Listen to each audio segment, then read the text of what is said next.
Okay, today we'll be taking a look at this absolutely beautiful piece of American rock and roll history.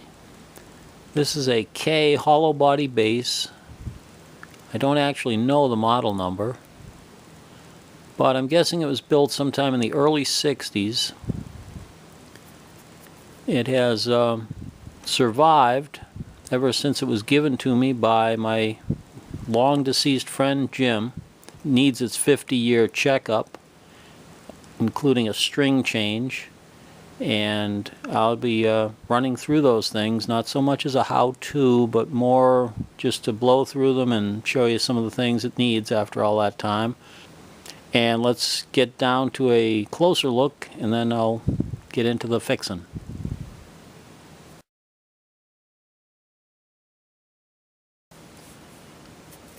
Unfortunately for me, there are some things that have been changed on this, so its value as a vintage piece is diminished by those changes.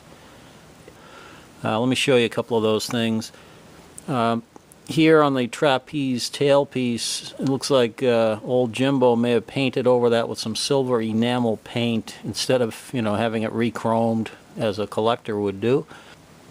The volume and tone controls have been swapped out. There used to be a big one with kind of a textured outside in that position, and the other one I think was just a black knob with a set screw. I think I changed those out a long time ago. I'm not sure. Right here is the K logo, and again, probably Jim painted this out because in those days, the late 70s or early 80s, if it wasn't a fancy modern guitar, we didn't think it was any good, and we wanted to hide its origin. So he probably did that because he was ashamed that it was a K. Now I'm ashamed that he did that. So we have the wooden original bridge and tailpiece with the thumb screws. We have candy bar pickup, I believe these are called. So named for the shape. They're sort of shaped like a candy bar that's had something drizzled up the middle. The set screws for the pickup are mounted to the top wood. Strap button here, strap button there. And everything else is pretty much as you see it at this end of the guitar. All of the things that I showed you at the bottom end of the guitar are what's called reversible modifications, and those could be fixed to bring back the guitar's vintage value. However, at some point in time, somebody, and I'm guessing it was Jim, drilled holes into the neck, into the fingerboard, to put position markers in. And those position markers are not abalone or mother of toilet seat or anything. Those are actually auto body filler or window glazing. I can't tell which, but it's some kind of gooey substance that has sort of shrunk over the years. And he put side markers up there too. That's a kind of mod that is more or less irreversible. You could probably drill them back out, fill them with rosewood, and hide the repair somehow, but it would always be visible. I really don't plan to sell it.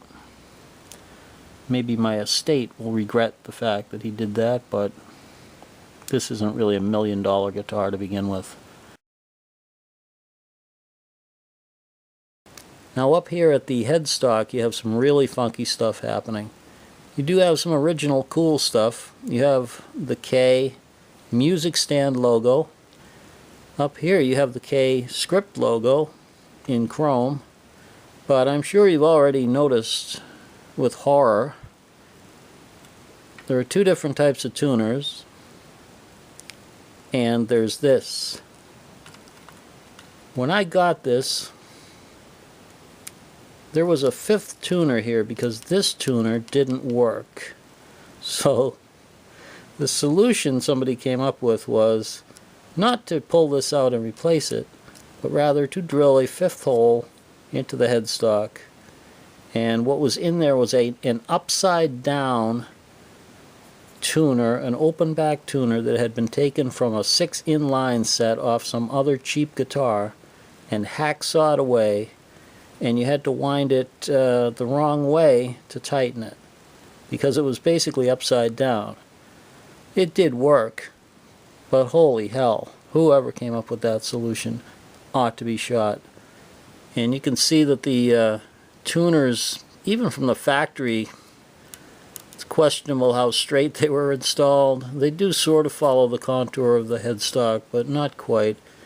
And these two, when I took this thing out, I took 2 tuners and I put them in these 2 positions because both of those tuners were pretty crappy. They wouldn't tighten or loosen very well. I couldn't lubricate them. They just wouldn't move. So I replaced them.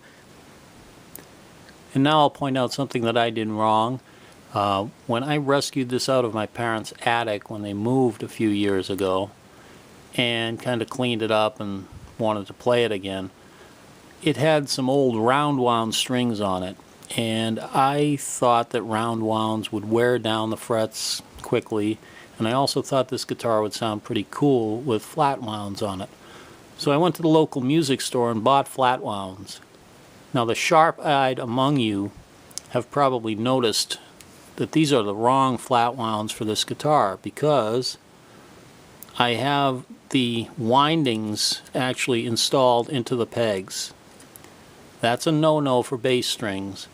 You're supposed to have the cloth end of the string, but most strings are 34-inch scale strings. This bass is a weird scale. It's between 31 and 32, and stores don't carry those.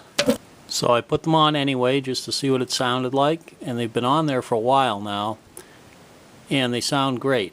The reason you don't install them the way I installed them is, if you look up here, flat wound strings, actually round wounds will do it too, but it's especially noticeable with flat wounds.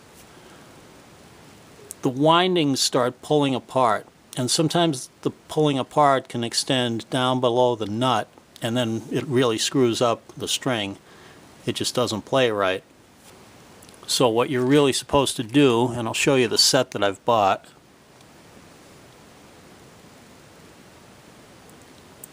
What you're really supposed to do is you have this part here that's bound, and that holds the string together, and that's what you should see up here going into the tuning peg. And the rest of the string should be as it appears here. And that is so that the windings don't come apart. So all that's going to get fixed. I'm planning to replace these 2 tuners to make them all uniform, even though they'll all be non-original. And I may touch up some of the paint, again, to prevent the wood from swelling. But that's the project. Let's get down to it.